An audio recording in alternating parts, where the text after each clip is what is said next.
Berapa kali Yahweh menyatakan namanya di dalam Alkitab? Itu bukan "Akulah Tuhan" seperti yang tertulis dalam banyak terjemahan Alkitab. Tidak, dia mengatakan namanya dengan cara yang sama seperti seseorang memperkenalkan dirinya kepada orang lain dengan namanya. Dengan cara yang sama, secara berulang-ulang, dia berkata, "Akulah Yahweh" di sepanjang Alkitab. Dia juga mengatakan bahwa dia ingin namanya, bukan gelar, dikenal di seluruh dunia.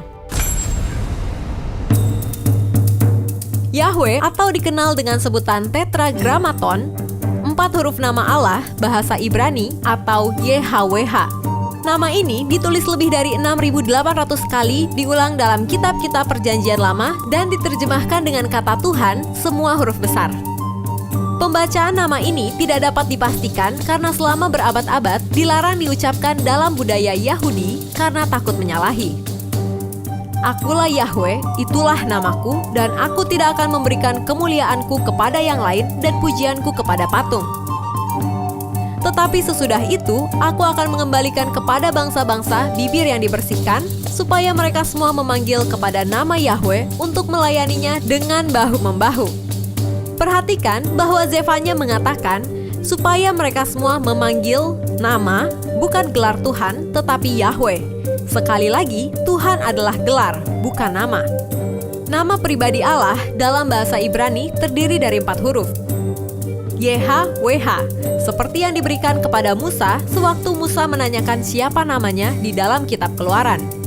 Nama ini yang sangat disegani untuk diucapkan oleh orang Ibrani atau Israel, sehingga mereka hanya menggunakan kata Adonai yang artinya Tuan atau Tuanku saat membaca tulisan Yahweh di kitab suci. Dalam Alkitab bahasa Indonesia, kata Yahweh ditulis Tuhan semua huruf besar, sedangkan kata Allah dipakai untuk kata Ibrani El atau Elohim. Untuk kata sebutan Allah, banyak istilah dalam bahasa Ibrani. Nama pribadi Allah dalam Alkitab yaitu Yahweh, sebagian besar melafalkan Yahweh. Eyeh Asher Eyeh, aku adalah aku. Yahweh Jireh, Tuhan akan mencukupi. Yahweh Mekadiskem, Tuhan yang menyucikan. Yahweh Nisi, Tuhan adalah panjiku. Yahweh Rapa, Tuhan yang menyembuhkan. Yahweh Sebaot, Tuhan bala tentara. Yahweh Shalom, Tuhan sumber damai. Yahweh Samah, Tuhan hadir. Yahweh Sitkenu, Tuhan keselamatan kita. Yah atau Yahweh, aku, Tuhan yang tidak pernah berubah, Tuhan yang swaada. Adonai dapat berarti Allah yang perkasa dalam bahasa Indonesia. Sebagai gantinya kata Yahweh diucapkan Adonai yang berarti Tuan atau Tuhan. El dapat berarti Allah yang kuat dalam bahasa Indonesia. Elohim dapat berarti Sang Pencipta yang Maha Kuasa dalam bahasa Indonesia. El tidak selalu harus dikaitkan dengan para kelompok penyembah tertentu. El mengandung makna yang sifatnya netral.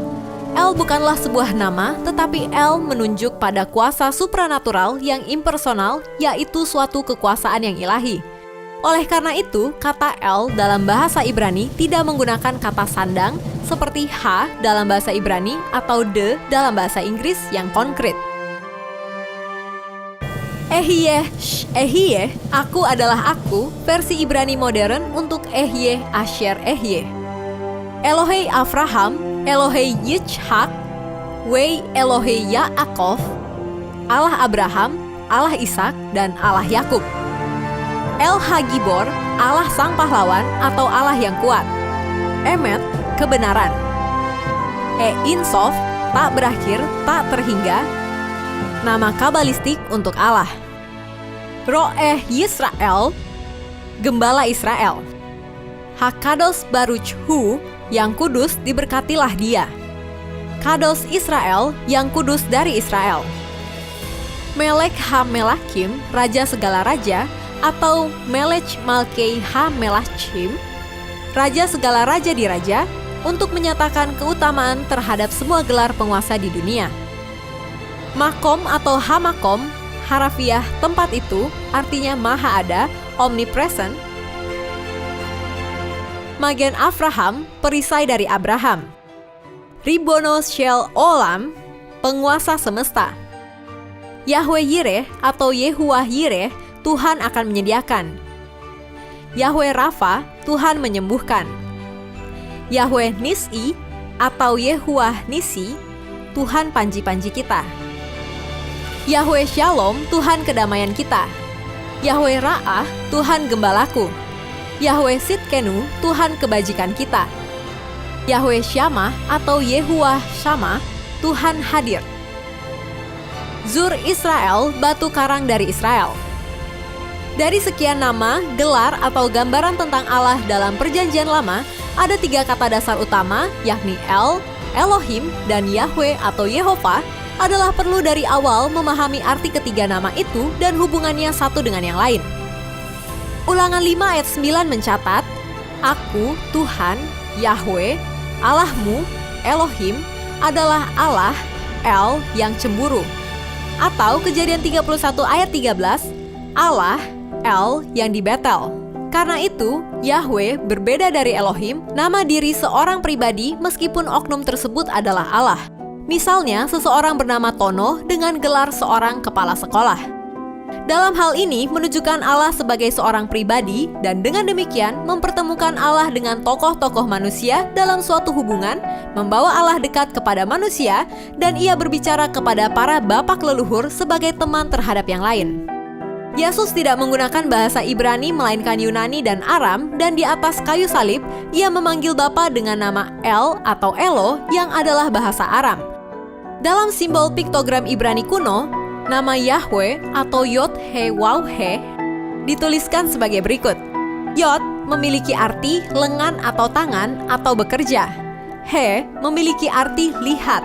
Waw atau Vav memiliki arti paku atau pasak.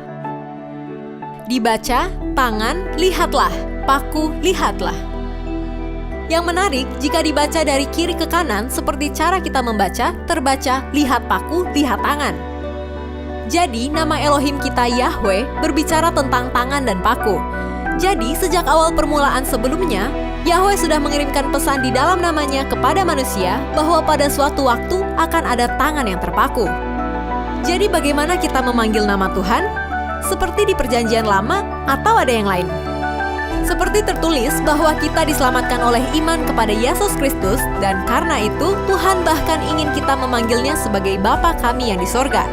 Artinya hubungan kita dengan Tuhan melalui Yesus Kristus menjadi semakin intim dan mesra, kita diangkat sebagai anak dan Tuhan semesta alam menjadi Bapa kita. Haleluya! Demikian fakta Alkitab mengenai nama-nama Tuhan.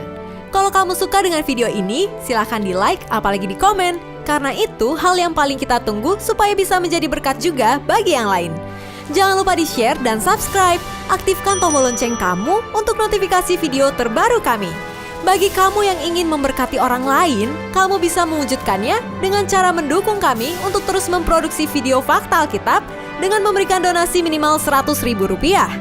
Caranya, kunjungi link ini atau hubungi kami melalui WhatsApp di 0878 7490 5248. Terus saksikan fakta Alkitab. God bless!